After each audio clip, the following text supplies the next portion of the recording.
నరరూప రాక్షసుడిగా మారి ఆరుగురిని చంపినటువంటి రాజకుమార్ కేసు రెండు రాష్ట్రాల్లో సంచలనం రేపుతుంది. అయితే తన భార్యను తను కన్న ఇద్దరు చిన్న పిల్లల్ని కూడా అత్యంత కిరాతకంగా చంపినటువంటి పరిస్థితి. ఈ ప్రస్తుతం ఎవరైతే సరిత అని వాళ్ళ భార్య ఉన్నారో ఆ సరిత గారి బ్రదరు ఇక్కడనే ఉన్నారు. ఇప్పుడు వాళ్ళ ఇంటి దగ్గర ఉన్నాం మనం. ఒక్కసారి ఆయనతో మాట్లాడదాం. ఏం జరిగిందండి అసలు? ఎందుకు అంత దారుణంగా తను సొంత బిడ్డల్ని కూడా చంపాడు భార్యతో పాటు? ఎందుకు అలా? ఏం జరిగిందో మేడం తెలియదు. మేము ఇక్కడ ఉండం, మొయిన వాళ్ళు ఉంటాం. నాకు నైట్ 2:30కు ఫోన్ వచ్చింది. వచ్చేసరికి 4 అయింది. వచ్చేసరికి ఆల్రెడీ పోలీసు వాళ్ళు ఊరందరూ అక్కడనే ఉన్నారు. పోయి చూసినాం, సరిగా చూడని కూడా చూడలే. ఆటోలో ఎక్కించుకొని తీసుకొని పోయారు. ఇప్పుడు ఇంతవరకు ఇంతకు వచ్చింది. ఆల్రెడీ ఆయన మీద పోక్సో కేసు ఉన్నది. 2 months బ్యాక్ పోక్సో కేసు ఉంది. ఆయన జైలుకు పోలేడు, పోలీస్ స్టేషన్కి పోలేడు. అప్పుడే బెయిల్ ఇప్పించారు. వాళ్ళ అన్నలు ఎవరెవరు ఏమేమి చేసారో బెయిల్ ఇప్పించారు. బెయిల్ ఇప్పించినాక వచ్చిన తర్వాత 15 days కూడా కాలేదు ఆయన బెయిల్ మీద వచ్చి. అంతలోనే ఇది చేసేసి. అసలు ఆమెని సరిత గారిని లేకపోతే వాళ్ళ పిల్లల్ని బాగానే చూసుకుంటుండేనా, లేకపోతే ఎప్పుడు వాళ్ళతో గొడవలు అయితే? చూసుకుంటుండే మేడం, చూసుకుంటుండే కానీ భయం పెడుతుండే, చాలా భయం పెడుతుండే. పిల్లలు భయపడుతుండే, సరిత భయపడుతుండే, చాలా వణుకుతుండే. పెద్దోడైతే నేను మా డాడీ దగ్గర కొనంటుండే. ఇద్దరు అబ్బాయిలు. పెద్ద అబ్బాయికి 5 సంవత్సరాలు, చిన్న అబ్బాయి 1.5 సంవత్సరం ఉంటాడు. నైట్ మొత్తం ఫ్యాన్ వేసిండు, అది కూలర్ పెట్టిండు, సౌండ్లు బయటికి రాకుండా మొత్తం మంచం మీద కోసి పడేసిండు. మొత్తం గొంతులు కోసాడు, ముగ్గురి గొంతులు కోసేసి. ఎట్లా ప్రాణం ఒప్పింది కన్న పిల్లల్ని? ఏమో మేడం తెలియదు. మీరే న్యాయం చేయాలి. ఏం చెప్పాలి, ఏం చేయాలి నాకేం అర్థమవుతలేదు. ఆల్రెడీ వాళ్ళు 2018లో లవ్ చేసుకొని పెళ్లి చేసుకున్నారు. 18లో పెళ్లి చేసుకున్నారు. మన షాబాద్ పోలీస్ స్టేషన్లో కంప్లైంట్ ఇచ్చినాము. వాళ్ళు అక్కడ 1 week దాకా పంచనామా చేసి లాస్ట్కి వస్తే వాళ్ళు మేజర్లు ఉన్నారు అని చెప్పి పంపించేసి వాళ్ళు పెళ్లి చేసేసుకున్నారు. పెళ్లి చేసుకున్న తర్వాత ఒక 6 months 8 నెలల దాకా బయట నాగర్గూడలో ఉన్నారు. వాళ్ళు నాగర్గూడ తర్వాత ఇక్కడ షాబాద్లో వాళ్ళ ఇల్లు ఉంటుంది స్టేడియం పక్కన. ఆ ఓనిల్లు అది. అక్కడ ఇల్లు ఉంది, ఇక్కడ ఇల్లు ఉంది. అక్కడ వాళ్ళు అక్కడే ఉన్నారు. ఒక 6-7 సంవత్సరాల దాకా ఆడనే ఉన్నారు. మా చెల్లెలకి ఫస్ట్ అమ్మాయి పుట్టింది. అమ్మాయి పుట్టినప్పుడు అమ్మాయి పుట్టి చచ్చిపోయింది. తర్వాత బాబు పుట్టిండు. చిన్న బాబు, పెద్ద బాబు ఇద్దరు పుట్టిరు. పుట్టి ఇక్కడ మన భాస్కర్ మెడికల్ హాస్పిటల్లో మొయిన వాళ్ళు పుట్టిరు. వాళ్ళు పిల్లలు పుట్టినప్పుడు కూడా వాళ్ళ అమ్మ, నాయన, తండ్రి ఎవరు రాలేరు. వాళ్ళ అన్న ఎవరు రాలేరు. మా చెల్లెలు వాళ్ళకి ఎవరికి ఇష్టం లేదు. ఇవి చేసుకున్నాడు. కొన్ని రోజులు మంచిగా ఉంటుండు, కొన్ని రోజులు ఇట్లా మృగంలాగా ప్రవర్తిస్తున్నాడు. వాళ్ళు మా చెల్లెలతో మాట్లాడుకుంటారు, పలకరిస్తూ కూడా పలకరియకుంటారు, అన్నం పెడితే తినకుంటారు, వాటర్ ఇస్తే తీసుకోకుంటారు. ఈమెను దూరం పెట్టేసారు. వీళ్ళు షాబాలు ఉన్నప్పుడు వాళ్ళ రాజ్కుమార్ వాళ్ళ మమ్మీ డాడీ ఈడుంటారు. వాళ్ళ అన్న భాస్కర్ అని ఆడు సన్సిట్లో ఉంటాడు. ఇక షాబాలు ఉన్నప్పుడు వీళ్ళేమో ఈడున్నారు పెద్ద మనుషులు. వాళ్ళు ఆ మధ్యలో కొంచెం మందు తాగిన ఉండే చచ్చిపోతాను. బాగా బెట్టింగ్ గేమ్స్ ఆడుతున్నాడంట రాజ్కుమార్. బెట్టింగ్ ఆడతాడంట. బాగా అప్పులు చేసిండు. అప్పుల వాళ్ళు చాలా మంది ఇంటికి వస్తే మా చెల్లెలు ఒకసారి అప్పుల వాళ్ళు వస్తే ఇంట్లో ఉంచుకొని ఉన్నాడని చెప్తావా లేడని చెప్పాలని మా చెల్లెల్ని బెదిరించిందట. ఎవరు? వాళ్ళ అత్తమ్మ. బెదిరించినప్పుడు ఆ విషయం కాడ కొంచెం వాళ్ళకు చిన్నగా అయ్యింది. అది షాబాలు ఉన్నప్పుడు. ఆ మందు తాగినాక కామినేని హాస్పిటల్ వేసారు. 1 week దాకా అక్కడనే ఉన్నాం. మేము కూడా పోయినాం. డిశ్చార్జ్ అయిన దాకా ఉన్నాం, చూసినాం, చేసుకొని మంచిగా అయిండు. తీసుకొని ఈడికి వచ్చినాం. ఆడికొస్తే వెళ్ళిపోతే మళ్ళీ విచలవిడి అయిపోతాడని వాళ్ళ మమ్మీని ఆయన ఈయనే ఉంచారు. ఈడ ఉంచుకుంటూ కొన్ని రోజులు ఉన్న తర్వాత మళ్ళీ అక్కడ వెళ్ళిపోయారు. మళ్ళీ షాబాద్ పోయారు. షాబాద్ ఇంటి దగ్గరికి పోయారు. షాబాద్ ఇంటి దగ్గరికి పోయినాక షాబాద్ ఇంటి పక్కనే అమ్మాయి ఉంటుందంట. ఆ అమ్మాయిని లవ్ చేసిండంట. ఆ అమ్మాయి కోసం అది చేస్తే వాళ్ళు కంప్లైంట్ ఇచ్చారు అవతల వాళ్ళు. అమ్మాయి వాళ్ళు కంప్లైంట్ ఇచ్చితే వాళ్ళు కేసు బుక్ చేసిరు. జైలుకి పంపించకుండా బయట 15 రోజులు బయటనే దాపెట్టేసారు. ఆ అబ్బాయిని వాళ్ళ అన్న బయట దాపెట్టేసారు. పోలీస్ స్టేషన్కి అప్పగించలేడు, జైలుకి అప్పగించలేడు. బయట పెద్ద పెద్ద వాళ్ళకు పైసలు ఇచ్చి అది ఇచ్చి బెయిల్ తెచ్చారు. బెయిల్ తెచ్చిన తర్వాత బెయిల్ మీద బయటకు వచ్చేసిండు. బయటకు వచ్చి 1-10 రోజులు ఉన్నాడు. 1-10 రోజులలో ఇది చేసేసి అంతే. ఆడ జరిగింది ఏం లేదు. మా చెల్లెల వల్ల వాళ్ళకి ఏం ప్రాబ్లం లేదు, మా వల్ల వాళ్ళకి ఏం ప్రాబ్లం లేదు. అయ్యింది అది అయిపోయిందని చెప్పి మేము ఎవరిదైతే కొట్లాడుకోవాలి, ఎవరిదైతే పోలీస్ కంప్లైంట్ ఇవ్వలే. చిన్నపిల్లలు వచ్చి మీద పడతారు. పోయిన నెల జూన్లో మా నాయన ఆల్రెడీ చచ్చిపోయింది. మా నాయన June 12 తారీఖు నాడు మొక్కేది డేట్ ఉన్నది, సంవత్సరం డేట్ ఉంది. మొక్కనీకి వచ్చినాం. నేను ఇక్కడ ఉన్నా, మైన వాళ్ళ ఉంటా. మొక్కనీకి వచ్చిన రోజు ఉన్నా, నెక్స్ట్ డే ఉన్నా. మళ్ళీ తెల్లారిపోతుంటే పెద్ద అబ్బాయి మామయ్య నింబడి పడ్డాడు బండి మీద. ఆడే కూరుకొస్తే ఎక్కించుకొని పోయినా నేను ఇంటికి. మొయినాబాద్ తీసుకొని పోయినా. ఆడ 10-15 రోజులు ఉన్నాడు. అప్పుడే ఈడ ఆల్రెడీ బయట ఉండే. ఆడున్నప్పుడు తర్వాత బెయిల్ వచ్చింది. బెయిల్ వచ్చినాక 2 రోజులు ఇంటికాడ ఉన్నాడు. 3వ రోజు నాడు అక్కడెక్కడ పోయినట్ట వస్తా మా ఇంటి దగ్గరకు వచ్చిండు మా అయిన వాళ్ళ.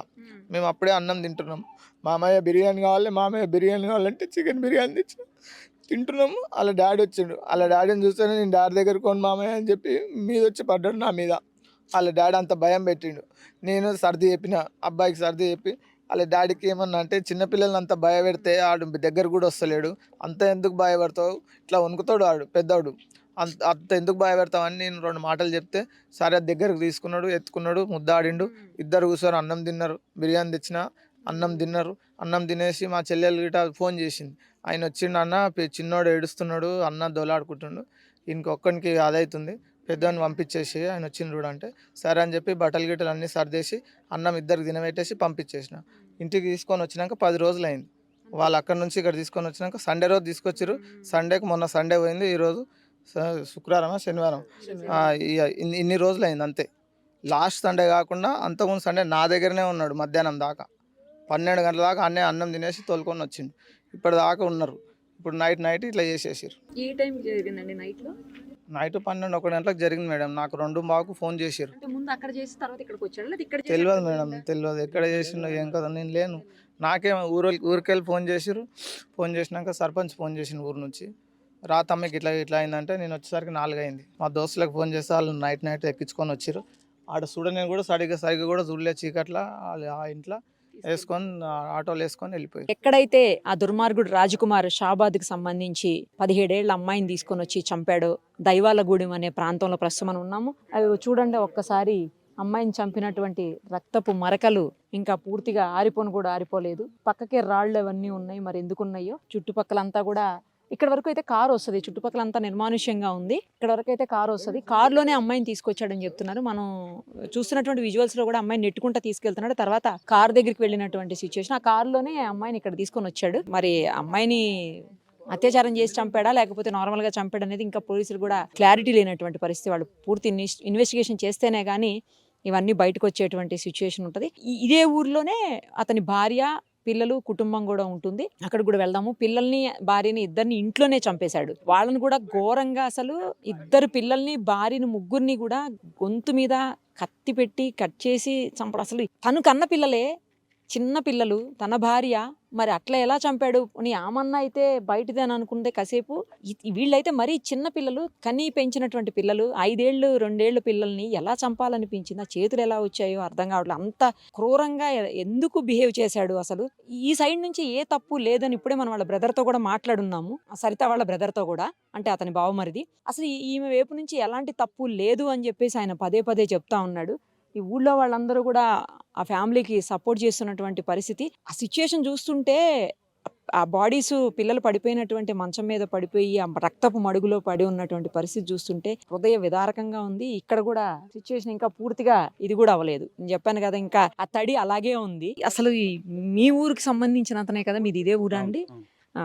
అతని ప్రవర్తన ఎలా ఉండేది? ఎప్పుడు ఇలాగే కఠినంగా ఉండేవాడా? పిల్లల పట్ల కూడా కఠినంగా ఉండేవాడని ఇప్పుడే వాళ్ళ బావమరి చెప్తా ఉన్నాడు. మరి ఎందుకు ఇంత దారుణంగా, అసలు ఎట్లా తయారయ్యాడు అతను?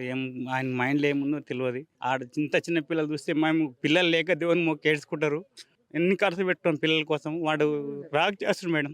ఒక ఆడపిల్ల, ఒక రాఖీ పండుగ వస్తే ఒక ఆడపిల్ల వాళ్ళ తను ఎంత బాధపడుతుండో మాకు అర్థమవుతుంది మేడం. అంత బాధ ఇటువంటి ట్రాక్ చేస్తుంది. ఎంబడే పోలీసులు పట్టుకొని ఎంబడే ఇప్పుడు దిశ కేసు ఇంతకుముందు చంపేస్తారు మేడం. అట్లే చంపేయండి, మీ కాలు మొత్తం. ఇంత ఘోరం అంటే మేడం, మా మండలంలో ఫస్ట్ టైం మేడం ఇలా జరగడం. ఫస్ట్ టైం ఇంత పెద్ద ఇష్యూ కూడా ఫస్ట్ టైం. మా షాబాద్ మండలానికి పేరు తెచ్చిండు, గలీజ్ పేరు వచ్చింది. ఆ ఊరు చాలా గలీజ్ పేరు మేడం. వాళ్ళకేం, బాబుకి ఏం లేదు, తాగాలి, కాలర తిరగాలి, ఎంజాయ్ చేయాలి, పని ఏం లేదు. ఏమన్నా భూమి అమ్ముకోవాలి, భూమి ఉండే మేడం, వాళ్ళకి మస్తు భూమి, పొలం ఉండే. ఇప్పుడు కూడా ఉందండి, అమ్మేసిండా? కొంచెం అమ్ముకుంటా కాలర్ తిరగాలి, ఎంజాయ్ చేయాలి. ఏ పిల్ల మంచిగా ఆమె లైన్ వేయాలి, తిరగాలి, పడేసుకోవాలి, పెళ్లి చేసుకోవాలి, చంపేసేది. ప్రేమించి పెళ్లి చేసుకుని 2 బాబులు మేడం. వాళ్ళ చెల్లెలకి 2 బాబులే, వాళ్ళ అక్కకి, వాళ్ళ అన్నకి 2 బాబులే. ఇంకా ఉన్నారు తోడబుట్టిన వాళ్ళు? ఉన్నారు మేడం. వాళ్ళ అన్నకు, వాళ్ళ అన్న పెద్ద అయినా, వాళ్ళ అక్క ఒక ఆమె నారకుంటా, ఆమె కూడా లవ్ మ్యారేజ్. ఆమెకి 2 కొడుకులు, ఈమెకి 2, ఈయనకి 2, మొత్తం ముగ్గురికి 2 కొడుకులు. వాళ్ళ దేవుడు వాళ్ళకి మంచిగా చూసిండు, కానీ వీళ్ళే చాలా మోసం చేసిండు మేడం. మూర్ఖుడు అంటే దానికన్నా కూడా మాకు వస్తలేదు మేడం, జీర్ణించుకోలేకపోతున్నాం. మాది ఇదే గ్రామ పంచాయతీ విలేజ్ అతలకు ఉంటుంది. ఇదే గ్రామ పంచాయతీ మంచిగా ఉండే మంచిగా మాట్లాడి చేస్తాడు కానీ ఇంత సైకో అని మేము అనుకోలేదు మేడం. వాళ్ళ అన్న మటుకు మంచోడు భాస్కర్ అని, వాళ్ళ అన్న కూడా ఉన్నాడు. వాళ్ళు చాలా ఘోరంగా చంపుడు అంటే చాలా గలీజ్ మేడం. దారుణంగా ఆరుగురిని, ఒక్కళ్ళని కాదు, ఇద్దరిని ఒక్కరిని కాదు, కాదు మేడం, ఆరుగురిని చాలా తన దారుణంగా. కుటుంబ సభ్యుల్ని, ఆ అమ్మాయి మైనర్ బాలిక మైనర్ కుటుంబ పాప సభ్యుల్ని అన్నారు. దారుణంగా అసలు ఇంత మైనర్. ఘోరంగా ఎలా చంపాడో ఏంటో అసలు తలుచుకుంటేనే చాలా బాధ అనిపిస్తుంది. దైవాలగూడెమని ఊరికి పేరుంది, దెయ్యంలాగా ప్రవర్తించాడు.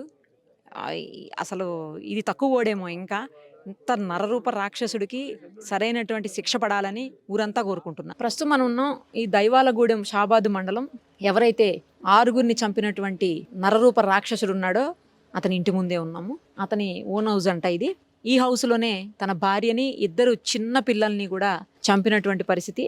మీకు కనిపిస్తున్నటువంటి మిడిల్లో డోర్ ఎంట్రన్స్ కనిపిస్తుంది కదా, ఏసీ కింద, ఏసీ అవుట్డోర్ యూనిట్ కింద కనిపిస్తున్నటువంటి రూమ్లోనే చంపారు అని చెప్తున్నారు. ఇప్పుడు ఇది క్రైమ్ జరిగిన ఇన్సిడెంట్ అయినటువంటి ప్లేస్ కాబట్టి ఈ లోపలికి అలౌ చేయరు. పోలీసులు మొత్తం వాళ్ళ హ్యాండ్ ఓవర్లో తీసుకుంటారు. ఎందుకంటే ఏ మాత్రం చిన్న ఎవిడెన్స్ కూడా మిస్ అవ్వకుండా వాటిని కలెక్ట్ చేయాలి అంటే ఎవరు ఎంటర్ అయినా, ఎవరన్నా లోపలికి వెళ్ళినా ఆ ఎవిడెన్స్లన్నీ పోయే అవకాశం ఉంటుంది కాబట్టి పోలీసులు ఎవరిని అలౌ చెయ్యరు సహజంగా. ఇక్కడ కూడా అదే జరుగుతుంది. Crime scene do not cross అని చెప్పేసి వాళ్ళు ఒక చిన్న లైన్ లాగా పెట్టేస్తారు. అలాగే అక్కడ చూడండి మీరు, చిన్న పిల్లలయ్యి వాళ్ళ చెప్పులు కనిపిస్తున్నాయి చూడండి. రెడ్ కలర్ అయ్యి, ఇంకో బాబుది అయితే ఒక చెప్పే కనిపిస్తుంది. మరి పక్కకి సైకిల్ కూడా ఉంది, చిన్న బండి ఉంది ఆడుకునేది. అవన్నీ చూస్తుంటే చాలా బాధ అనిపిస్తుంది. కన్న బిడ్డల్ని చంపిన ఇంత దరిద్రుడు రూప రాక్షసుడు ఎక్కడా ఉండడేమో. ఇంత కిరాతకంగా పిల్లల్ని చంపడం, ఆ విజువల్స్ చూస్తుంటే ఎంత బాధ అనిపిస్తుందంటే అసలు బాబోయ్ ఇలా కూడా చేస్తారా, కన్న తండ్రి ఇలా చేస్తాడా అని అనిపిస్తుంది అవి చూస్తుంటే. వీళ్ళంతా ఊర్లో వాళ్ళే. ఒకసారి మాట్లాడదాము. ఇదే ఇల్లా అండి? సొంత ఇల్లేనా అతనిది? సొంత పిల్ల ఇక్కడే ఉంటాడా? ఇక్కడనే ఉంటుండే, ఉంటుండే పొలం పని కానీ చేసుకుంటాడు. పొలం ఉంది, పొలం పొలం పనులు పొలం చేస్తాడు. ఉన్నది. అవును, పొలం ఎక్కువ ఉందంట కదా. పొలం ఎక్కువ ఉంది, పొలం పని చేసుకుంటాడు. చెడ్డుగానే చేశారు, బలర కూడా చేస్తా అని అన్నాడు. మరి ఏంది ఇది, ఎందుకు చేసింది? ఎందుకు చేసిండో అర్థమవుతుందమ్మా. మరి ఏ విధంగా అనుకున్నాడో, ఎట్లా అనుకున్నాడు కానీ కరెక్ట్ అనేది అర్థమవుతలేదు. తన పిల్లల్ని కూడా తను చంపేయటం అంటే ఇంకా ఘోరం కదా. మాకందరికి చాలా బాధాకరంగా ఉందమ్మా. తన సొంత పిల్లల్ని ఎవరైనా కూడా తన పిల్లలు ఎవరు చంపుకోనికి అది ఉండదు. చాలా బాధాకరంగా అనిపిస్తుంది. ఇంత ఘోరంగా కూడా మన రంగారెడ్డి జిల్లాలో కూడా ఎప్పుడు జరిగింది కూడా లేదు. ఇంతమంది 6 చనిపోయారంటే వీడు ఎంత దుర్మార్గుడో. అసలు మనుష పశువ అనేది కూడా మాకు అనిపిస్తుంది. అసలు రాక్షసత్వ తత్వం అనే గుణం అటువంటిది, కానీ మంచి గుణం ఉన్న మనిషిగా అయితే కాడు. అయితే ఇలా చేయరు కదా. చేయరు. పశువుని కూడా ఆస్కారం లేదు. చూస్తుంటే పశువు లేదు. పాలిస్తుంది మనకు. దారుణంగా అమ్మ, చాలా దారుణంగా. ఘోరమైనటువంటి దారుణమే జరిగింది. ఏం చెప్పాలి, ఎవరికి చెప్పాలి? పిల్లలు కదా, మంచిగా బతుకుతారు కదా, చిన్న పిల్లలు, తండ్రి మంచిగా బతుకుతారు కదా అనుకున్నారు. తల్లిదండ్రులు కూడా ఇడిచిపెట్టిపోయిర్రు, ఇడిచిపెట్టి వాళ్ళ మీదనే ఇడిచిపెట్టిపోయిర్రు. బతుకని కొడుకు, కోడళ్ళు, మన్మలు బతుకోకనని ఇడిచిపోయారు. ఇంత ఘోరమైన పరిస్థితి మాత్రం ఎప్పుడు జరగలే ఈ గూడెంలో. ఇంత జరిగింది ఇప్పుడు, అంత ఘోరంగా జరిగింది మేడము. చాలా బాధ అనిపిస్తున్నది. మా గూడానికి మంచి పేరు వచ్చి నుండే, రాజ్యం అంతా టీవీలో చెప్తుంటే మా గుండెలు కదిలిపోతున్నాయి. అంత దైవాలగూడెం అంటే అంత చిన్నగా అయిపోయింది ఇప్పుడు. అంత మంచి భక్తి పరులు మంచిగా చేసుకుంటారు, మంచిగా ఉంటారు, మస్తు భక్తులు వస్తారు, మంచిగా దేవాలయం ఉన్నది, మంచిగా జరుగుతుంది అన్నారు. కానీ ఇప్పుడైతే చాలా కిందికి అయిపోతున్నది. అంతా మాకు గుండెలో రాయేసినట్టు అయిపోతుంది. ఎంతమంది చనిపోయినా మాకు భయంకరం కాలేదు. మాకు ముసలోళ్ళ పండగ రాలిపోయారు, మాకేం భయంకరం. పిల్లలు పావుర్యాలు, పిల్లలు చూస్తే పాలమంతా గిలగిలగిల కొట్టుకుంటున్నది. ఇంత ఘోరంగా జరిగింది మేడం. మాకే మస్తు కలకాలం. మా ఊరి పేరు చెప్పగానే జల్లుమంటుంది. చెవెళ్ళ తాలూకా అంటారు, షాబాద్ మండలం అంటారు, దైవాలగూడెం అంటాకల జల్లుమంటుంది మేడం. ఇంత ఘోరంగా జరిగింది. ఎప్పుడూ మాకు ఇంత దారుణం మాకు తెలియదు. ఇప్పుడు 60 ఏళ్ళ ఏజ్ నాది, ఇంకా తెలియదు నాకు. అంత ఘోరంగా జరిగింది. ఇప్పుడు ఆ పసి వీళ్ళ వాళ్ళను కూడా అంత దారుణం చేసేది కాదే కాదు. అంత రాక్షసుడు తత్వం మా పిల్లలంతా వచ్చి ఇంత పని చేసాడు. రాక్షసుడే వాడు, ఆడు ఉండవలసింది కాదు భూమి మీద. చూశారు కదా, స్థానికులు కూడా తీవ్ర భయాందోళనలకు గురవుతున్నటువంటి పరిస్థితి. ఇలాంటి ఘటన అసలు చూడలేదు, వినలేదు. మా మండలంలో జరగటం, మా ఊర్లో జరగటం అనేది అసలు మేము తట్టుకోలేకపోతున్నాం అని చెప్పేసి వాళ్ళు తీవ్రంగా ఆవేదన చెందుతున్నటువంటి పరిస్థితి. అతన్ని కూడా ఖచ్చితంగా శిక్షించాలి, కఠినమైన శిక్ష పడాలి. ఎట్టి పరిస్థితుల్లోనూ ఇంతమంది 6 మరణానికి కారణమైనటువంటి ఆ వ్యక్తిని వదిలిపెట్టకూడదు. 100% చట్టపరంగా కఠినమైన కఠినంగా శిక్షించాలి, కఠినమైన శిక్షలు పడాలి అని చెప్పేసి మొత్తం ఊరంతా కోరుకుంటున్నటువంటి పరిస్థితి ఉంది. షాబాద్లో మైనర్ బాలికని చంపిన సంగతి తెలిసింది. 6గురిలో ఆ అమ్మాయి కూడా ఉంది. 6గురిని చంపాడు ఓ దుర్మార్గుడు రాజకుమార్ అనే వ్యక్తి. అత్యంత కిరాతకంగా హత్య చేశాడు. అందులో మైనర్ బాలికని చంపాడు. ఆ బాలిక అక్క, అమ్మాయి హ్యాండిక్యాప్డ్. ఇప్పుడు గతంలో సంవత్సరం క్రితం అమ్మాయికి తండ్రి లేడు, తండ్రి చనిపోయాడు. ఇప్పుడు తల్లిని, చెల్లిని, నాయనమ్మని చంపేశాడు. కనీసం అమ్మాయి కాళ్ళు కూడా లేవు. చాలా దారుణమైనటువంటి పరిస్థితిలో ఉంది. మాట్లాడను కూడా మాట్లాడలేదు. ఇంట్లో వాళ్ళు పెడితే కొంచెం తినేదంట. ఇప్పుడు ఎవ్వరూ లేరు ఇంట్లో. అసలు నాని వాళ్ళు లేకుండా అయిపోయారు అమ్మాయికి. ఇప్పుడు ఈ అమ్మాయి భవిష్యత్తు ఏంటి, అసలు ఆ అమ్మాయి ఎలా బ్రతకాలో కూడా అర్థం కానటువంటి దారుణమైన సిచ్యుయేషన్. వాళ్ళకి సంబంధించినటువంటి బంధువులు ఉన్నారు, ఒక్కసారి మాట్లాడదాం అండి. ఏమండి మీరు ఏమైతారండి తనకు? పాపకు బాబాయ్ అయితే మేడం, సొంతం బాబాయ్? మా వదిన, మా మిస్సెస్ వాళ్ళ అక్క సొంత.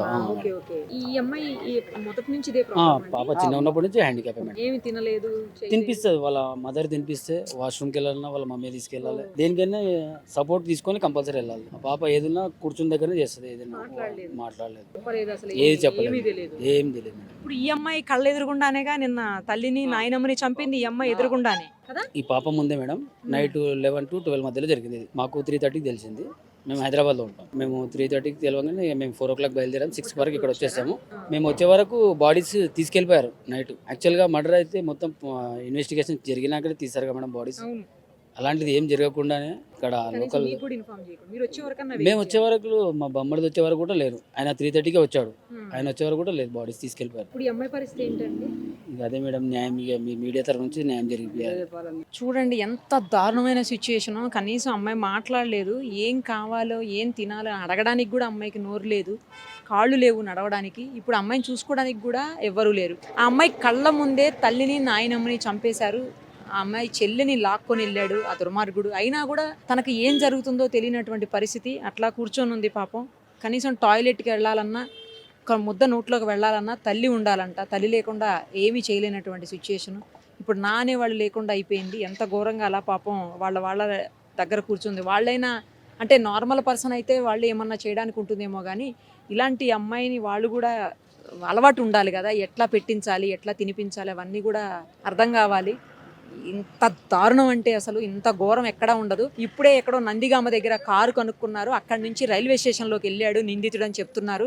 అలాగే కేవలం స్టేషన్ బెయిల్ మాత్రమే. ఎందుకంటే పోక్సో కేసులో చాలా కఠినంగా ఉంటాయి సెక్షన్స్ కానీ, శిక్షలు కానీ. బట్ 7 సంవత్సరాల లోపు మాత్రమే పడేటువంటి శిక్షలు. అంటే అవన్నీ కూడా స్టేషన్ బెయిల్ ఇస్తారనమాట. బెయిలబుల్ కేసులు 7 years లోపు అంటే బెయిలబుల్ కేసులు అన్నీ కూడా స్టేషన్ బెయిల్ ఇచ్చేసి వదిలేస్తారు.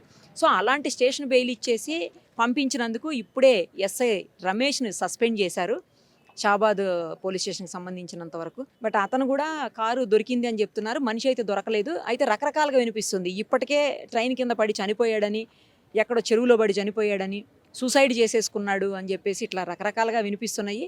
ఇంకా పూర్తిగా అయితే ఏం జరిగింది, ఎక్కడున్నాడనేది అయితే సమాచారం లేదు. 7 బృందాలుగా విడిపోయినటువంటి పోలీసులు తీవ్రంగా గాలిస్తున్నారు. ఎట్టి పరిస్థితుల్లో పట్టుకునేందుకు పోలీసులు ట్రై చేస్తున్నారు. ఇప్పటివరకు నిర్లక్ష్యం వహించారు అనేటువంటి ఆరోపణలు ఎదుర్కొంటున్న పోలీసులు ఇప్పటికైనా ఇమ్మీడియట్గా రెస్పాండ్ అయ్యి వాళ్ళని అరెస్ట్ చేస్తారని, చెయ్యాలని ఆశిద్దాం.